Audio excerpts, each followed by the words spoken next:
Awesome. Right. Hello, everyone. Thanks for coming. I hope this will be worth your while.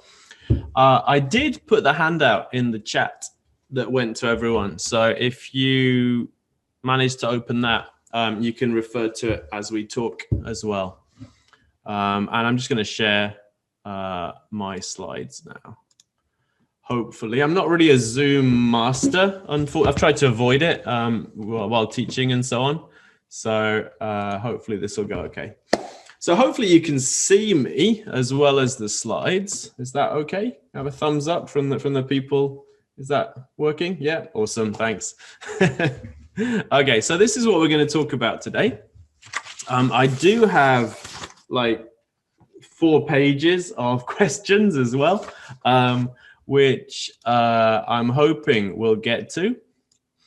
But if we don't, yeah, please keep them until the end. I'm going to keep an eye on the chat. I have the chat box open. So if you don't understand something, or if you want me to repeat it or clarify, please feel free to type it into the chat with the proviso that I might be busy and not notice. So don't be offended if I don't get to your chat comment. So I'm going to try and talk for about 45 minutes. It might be slightly less than that. It shouldn't be too much longer. And then we can just go with questions, because I find the questions is generally the more interesting part of these talks. Very much.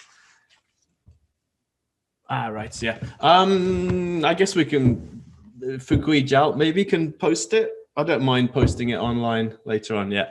Okay. So very basic, obviously. We're going to start with really basic concepts and just build up slightly. And if you have any specialized questions, we can answer them at the end.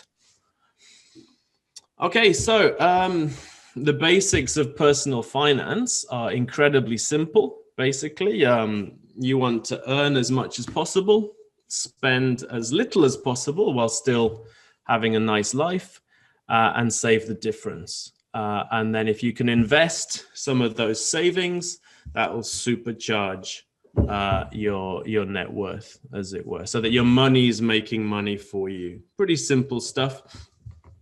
I always think it's a bit like weight loss or fitness, basically, right? So it's really simple concept, but it's quite difficult to actually do it because it's all about habits and mindset, basically. So I think the first step is, can you, if I, sat down with you in a one-to-one session, I said, tell me about your financial situation. Could you actually do that? Could you tell me, these are my savings, this is how much I have, these are my monthly expenses, this is the amount of debt I have, these are my kind of projections going forward. I think if you can do that, then you have a good idea of where you are. And if you can't do that, then that might be a good place to start. To make a simple spreadsheet that lists up your assets, your debts, and maybe track your spending for a month or two and see what you actually spend your money on. I'm not a fan of tracking spending myself, so I don't do it on a month-to-month basis. I have done in the past. I think it's worth doing at least once, just to spend a few months writing down every single thing you spend. And you might be surprised at some of the things you spend money on. And that's where the opportunities lie, I think. If you find that you're spending money on things that maybe aren't that important for you, that's quite an easy way to make some savings. The real easy wins, I think, once you start tracking your spending, is to try and reduce your fixed costs. That's things like, your cell phone bill, your rent, if you have the chance to move. Maybe find a better way to buy food, for example. Basically, the things that you spend every single month, if you can reduce those, then that's a permanent saving, as opposed to worrying about, whether you drink too much coffee or something. I do drink too much coffee, but I've started buying beans myself, so that's a lot more cost effective than drinking it out. The other thing is to automate.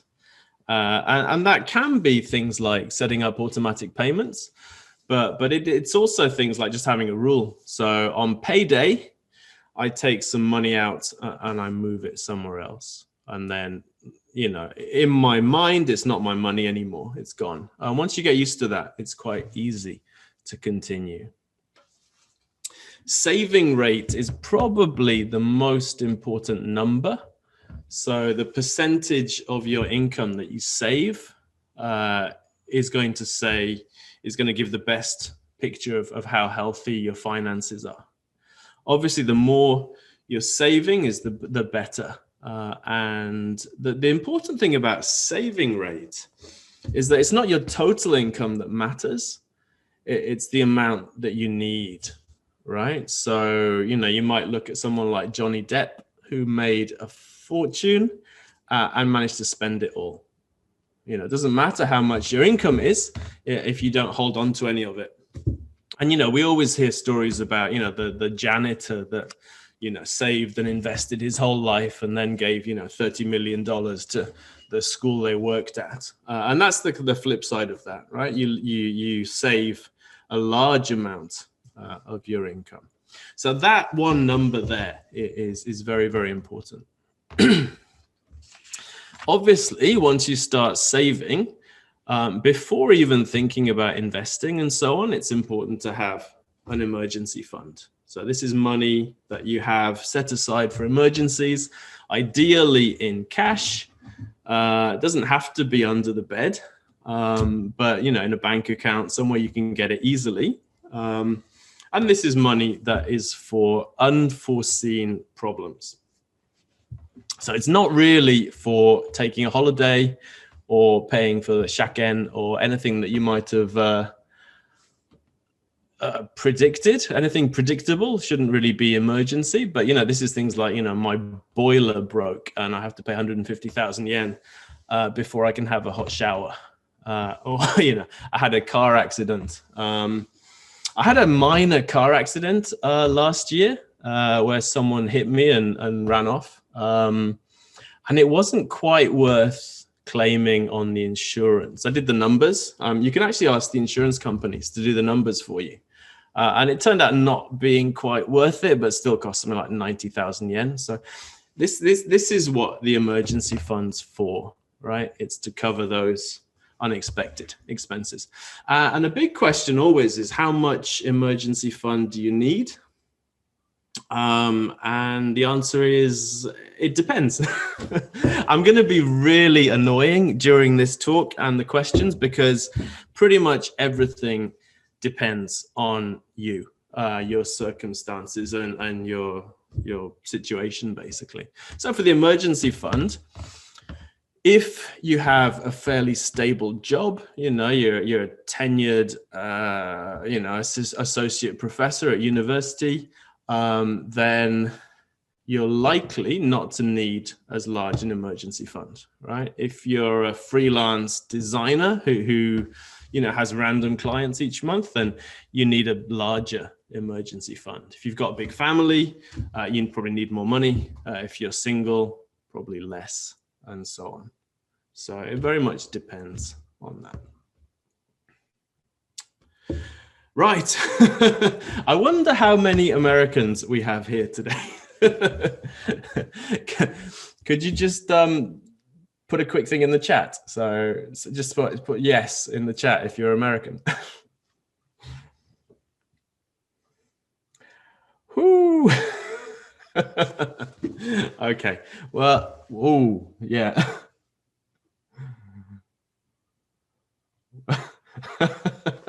Good. Okay, so all right, it seems like most of the chat is from the US. So clearly, you probably know about a lot of this stuff already, but because of the US tax laws and regulations, Americans have very limited options in Japan in terms of investing, especially. And this is all on the American side. It's not in Japan, so it's got nothing to do with Japan in a way. So that's why other nationalities don't have these problems. And it's also additive. So if for example, for children, right, if they have American and Japanese nationality, it doesn't matter that they have Japanese nationality, it's the American nationality that matters. So they're also affected by this stuff. I do have a link in the handout about kind of information activist kind of website for Americans abroad. There's some information on there, but unfortunately, you're not going to benefit from most of the specific investing stuff we'll talk about today. And I'll mention that as we go. Right, the basics of investing. So basically, investing is really not difficult, and it doesn't take a long time, and it's really basically simple. It seems complicated, I think, because there's lots of people who have an interest in making it seem complicated. But at the end of the day, it's very, very simple. In Japan, a bit less simple because of the language barrier, perhaps. But basically, if we're thinking about investing, these are the important things. So you want to reduce the amount of fees you pay. You want to diversify your investments. So you don't want to be like my wife's cousin. So my wife's cousin was a pilot with JAL, and his wife took care of the family finances, and she put most of their money into JAL stock. And anyone who's been in Japan for a while knows what happened to JAL a few years ago. So JAL went bankrupt, the stock went to zero, and all the pilots, well, lots of the pilots lost their jobs. And that's what happened to my wife's cousin. So he lost his job and most of their money evaporated at the same time. And that's what you want to avoid by diversifying, right? Generally speaking, passive investing is better than active investing because active investing is more expensive, basically. And it's almost impossible to choose the active investors who will be successful. So if you have a choice between a passive, broadly diversified fund and an active fund where people promise that they will beat the market and choose the best stocks, then go with the passive one. And over the next decade or two, you'll make a lot more money, probably. Investing for the long term is super important as well. So the more time you have, the more interest has time to work, basically. So there's a rule of thumb where you can figure out how long it takes for something to double. So if you're looking at, say, it's basically 72. It's called the rule of 72. So you divide 72 by the interest rate, and that's how many years it will take to double. So if your investments grow at 10% a year, they would double every 7 years. And if they grow at 7% a year, they double every 10 years. That's normally what I go off. I go for it's going to double every 10 years, kind of very rough rule of thumb. And, 10 years, that's twice the money. 20 years, 4 times, 30 years, 8 times, 40 years, 16 times. So this is why kids have a huge advantage with investing, because they've got the time to do that. Warren Buffett, the guru from Omaha, he made most of his money after he was 60 because he started investing when he was like 8 or something. So he's 80 odd now. So he's had 8 decades of that, basically. And that's why he's one of the richest people in the world, apart from having a bit of a talent for it as well. And the other thing is consistency. So basically doing this month in, month out for decades and not changing what you're doing all the time. There's a really interesting report, I think, by one of the big American brokers that said they looked at their customers and they found a subgroup of customers that had done much better than the others And all those customers turned out to be dead. So they weren't messing around with their accounts. They weren't buying and selling things. The accounts were just dormant and growing because of it. And the other group that was doing well are the people that had forgotten that they had an investment account. So make of that what you will. In Japan, we have some tax-free accounts. So the government is trying to encourage normal people to invest because Nenkin is very much a bare bones, this is minimal kind of support for life. There was a report a couple of years ago where the Financial Services Agency said that based on current retirees and the amount of money they spend, a married couple would need about 20 million yen to supplement their Nenkin. And this is for people who are getting Kosei Nenkin as well. So the government is very aware that people should be investing for themselves as well. So there's basically two types of accounts, Ideco and NISA, and I'll just go through them really quickly. So Ideco is a pre-tax income account. So if you put money into Ideco, your taxable income comes down and you pay less in income taxes. In exchange, the money is locked away until you're 60. And there's a fairly low contribution amount based on what kind of Nenkin you pay. So for most university teachers, I'm guessing that there's a lot of teachers on here, it's only 12,000 yen a month, which it's better than nothing, obviously, but it's not a great amount. If you're a freelancer, if you're paying Kokumin Nenkin, it's up to 68,000 yen a month, and you can take that off your taxable income. Which is obviously, that's better the higher the income taxes you pay. The other thing is NISA, which is a tax-free investing account. So it doesn't reduce your income taxes, but any profits you make in the account are not taxed by the government.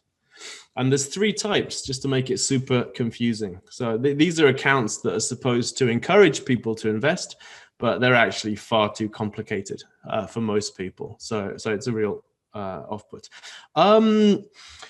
Ideco is not good for US citizens because you can only buy mutual funds, and the IRS hates foreign mutual funds, basically. So they will make your life hell if you buy some.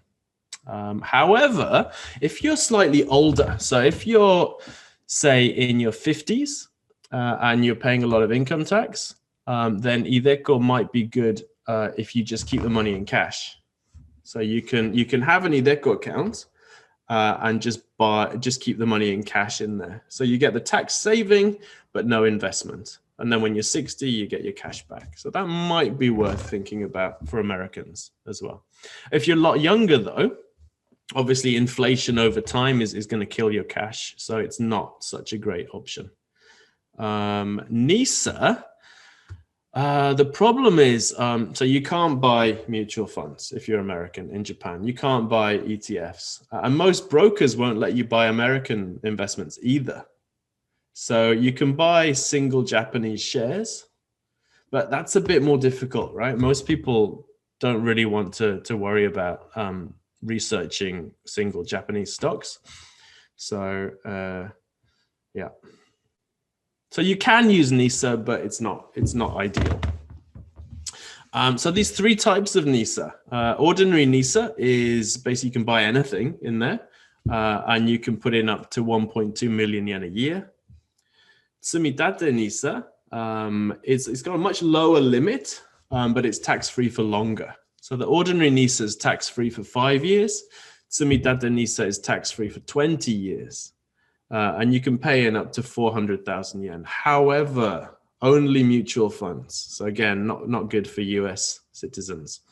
And then there's a junior NISA account for kids, but it's going to end in 2023. So there's only 2 more years left of this. But it is a pretty good deal. for kids. So you can put in up to 800,000 yen, and then it's tax-free until they turn 20. I think it's kind of in flux because it's ending, but it looks like they're going to let you keep the accounts until the children are 20. So you've got 2 years to kind of max those out in the meantime. Right.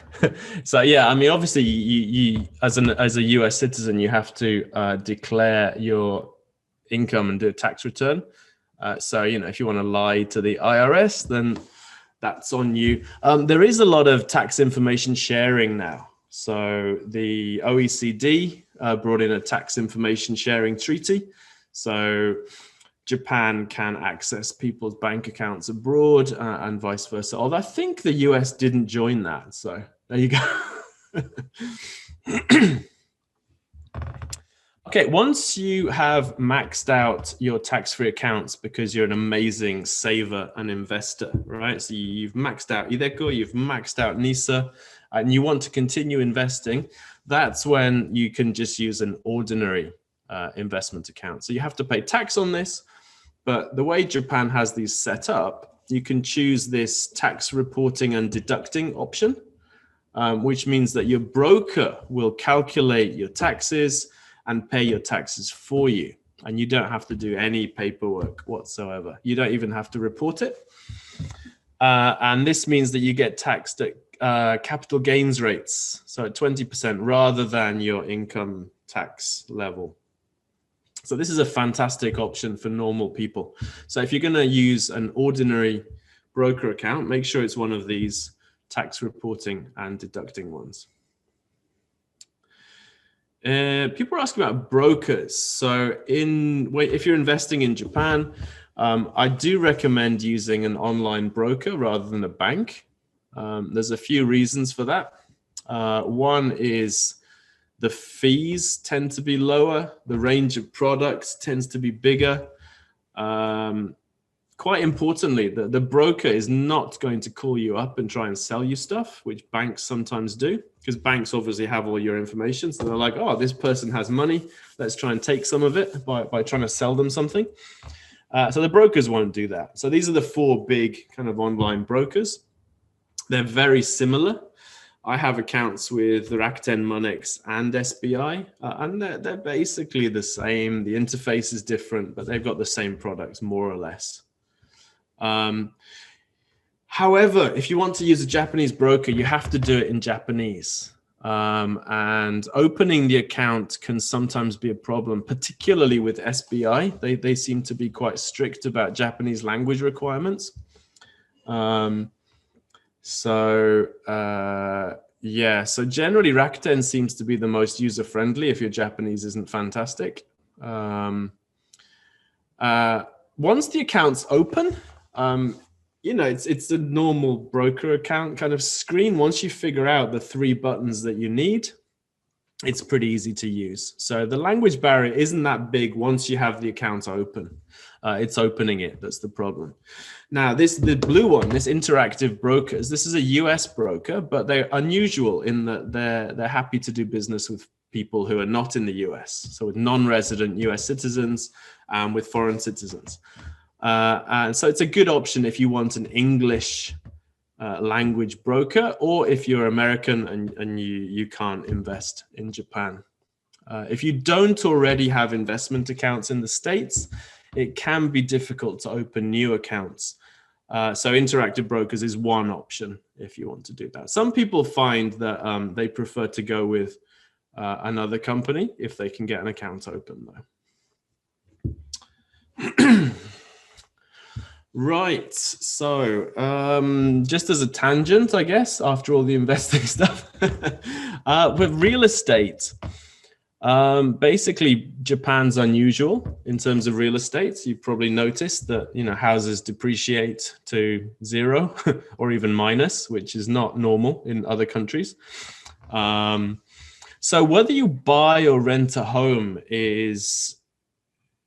it's going to depend on what you plan to do. Generally speaking, if you can stay in the same place for a decade or 2, it's going to be cheaper to buy a home. It's certainly going to be more comfortable. You can customize it.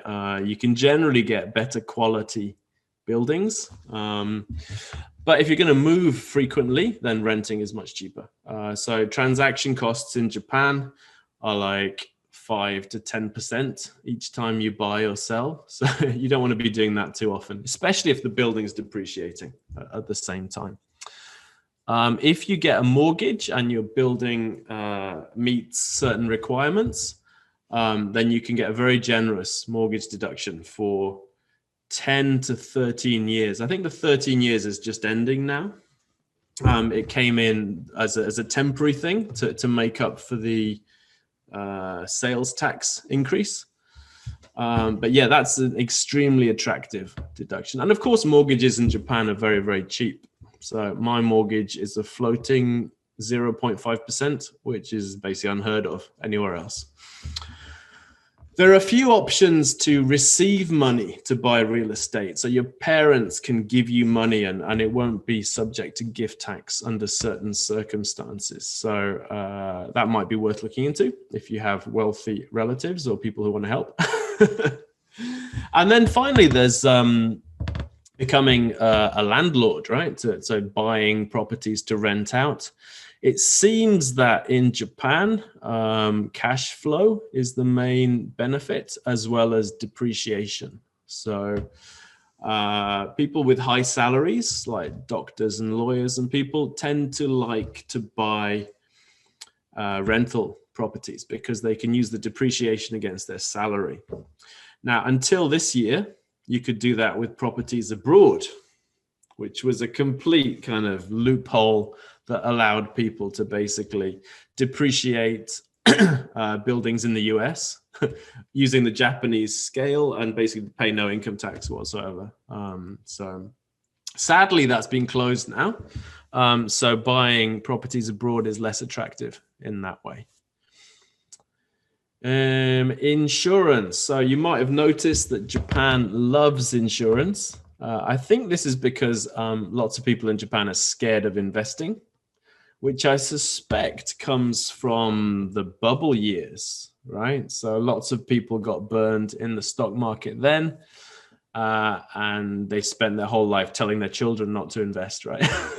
Because it's a scam and it's dangerous. I think that's where that comes from. If you look at popular media, like TV shows and so on, you often see kind of dodgy investments come up as kind of story plot lines, right? Where normal people get caught up and get scammed or ripped off. So, but insurance is the kind of the flip side. So investing is scary and dangerous, but insurance is like friendly and nice. And Japanese people pay way too much money for insurance, I think, in general. Also, everyone sells insurance. Like all my wife's like school friends seem to sell insurance, and we're always buying insurance. Well, in the past, we have bought insurance just to maintain that friendship, which doesn't make sense. So in terms of insurance, like obviously, if you have small children that are dependent on you, then life insurance is probably a good idea. However, it's probably better to get term life insurance, so just life insurance that doesn't have an doesn't have an investment component. That's where the fees really come in. So generally speaking, it's better to get term insurance, which is much cheaper, and then invest the difference yourself rather than getting, a full life kind of with an investment component that the insurance company invests for you. Medical insurance is generally not really necessary in Japan because the national health insurance has a monthly cap. So that you only have to pay a certain amount. Normally it's about 100,000 yen a month. It depends on your income. So if you need medical treatment that goes way over that, then you don't have to pay more than the cap. And it's also capped, I think, at about 3 months. So after 3 months of paying the cap, then you wouldn't pay any more, kind of thing, for that one treatment. I'm actually going to have an operation next week. And I had to get a certificate which is called a Gendo Gaku something or other, from my university, because my health insurance is through the university. So I had to go into the office and get them to issue me with this certificate that would cap my monthly expenses. It's kind of weird that it's not baked into the system automatically, but just be aware if you are going to have a big medical expense, that's definitely worth looking into. So if you have Kokumin Kenko Hoken through City Hall, you'd have to go to City Hall to get your certificate as well. But because of this cap, the medical insurance is not so important. It turns out I do have medical insurance because my wife's high school friend sold it to me. And that's going to cover basically my hospital fees. With maybe a little bit more. So it's nice, but not necessary. Accident and liability insurance, I think, is more useful. And car insurance is absolutely essential. So if you drive, then you must have unlimited third-party coverage, I think. It's just too dangerous not to. And occasionally I meet people that don't. Sometimes after they've had an accident. So yeah, absolutely. If you don't have unlimited third-party insurance, then you need to fix that tomorrow. It's just too dangerous. I had an accident about 10 years ago. So I was on the highway and traffic was stopped. Right, we were in stop-start traffic, and it was winter. So I had the heater on. I was really tired. I was working too much. And we were stopped in traffic, and I think I dozed off. So my foot came off the pedal, and the car kind of rolled into the car in front at 3 kilometers an hour, right? Boom. And I woke up and I was like, oh shit. And the two guys in the other car, they were perfectly nice. But they got whiplash, right? They knew how to game the system, basically. So they got whiplash and they went to hospital every day for the next 8 months. And I think my insurance company gave them something like 4 million yen each to go away, basically. So yeah, make sure you have insurance. Pension. I had a few questions about pensions. So first of all, Nenkin, I guess. So there's a few existential questions like, is Nenkin going to survive? Absolutely. Absolutely, Nenkin will survive, and anyone who pays into it will get a pension. It might be slightly smaller than the current ones, which are small enough, but you will absolutely get a pension, because the Nenkin pension fund is enormous. It's trillions of dollars. And basically the government will pay for it. There's zero chance that the government is going to turn around and say, hey, old people, we're not going to pay you the money we promised you. Not going to happen. So we will get Nenkin, but it's not very big. So if you're paying into Nenkin, you should be getting a statement every year around your birthday. You can also log into the Nenkin website to check your contributions and your future payouts. And it won't be very big. I've paid Kosei Nenkin since I got here. So that's 20 odd years. I'm going to continue paying.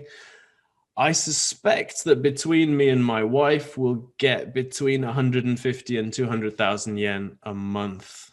And that's like a full pension, right? It's not a huge amount. I mean, it's an okay floor, but it's not a huge amount. So you do have to supplement your Nenkin, I think. Make sure you make your own provision as well.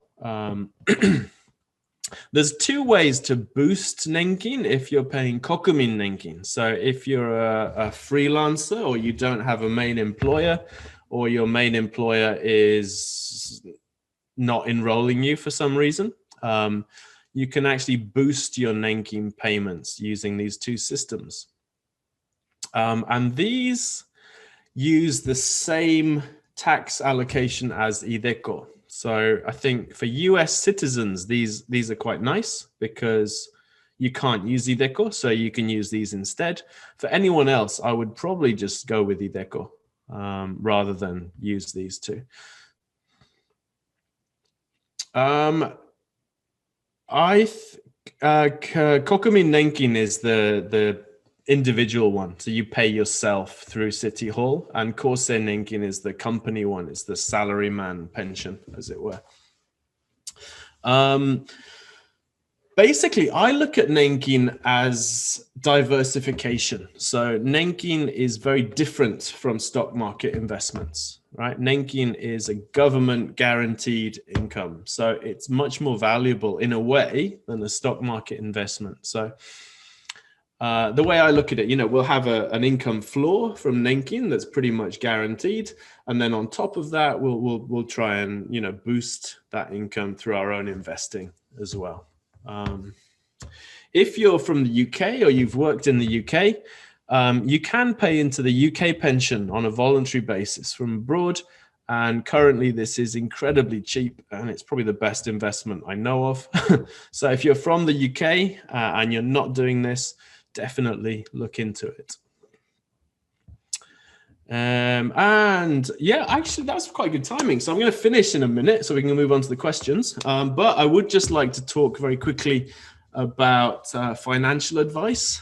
There are lots of companies in Tokyo that I think prey on expats or foreign residents, taking advantage of the fact that, there's a language barrier and people don't really know what to do. So anyone who promises you kind of free advice, you got to, well, why? Why are they giving you free advice, right? And most of these companies are basically selling very, very expensive products. So they're selling offshore kind of insurance wrapped weird things, and the fees are horrendous. And they're going to take most of your investment returns as they do it. And most of that money goes to the person that sold it to you. So the average commission for one of these things is millions of yen. So you got to think, your first million or two of profit go to the person that sold you the plan. So what I would recommend, if you are, looking around and talking to companies about investments, then please come to the Retire Japan Forum and just ask about it, run it by people, and they'll be able to tell you if it's a terrible idea or not. Right, so that's slightly early, but I hope we can go on to some questions now.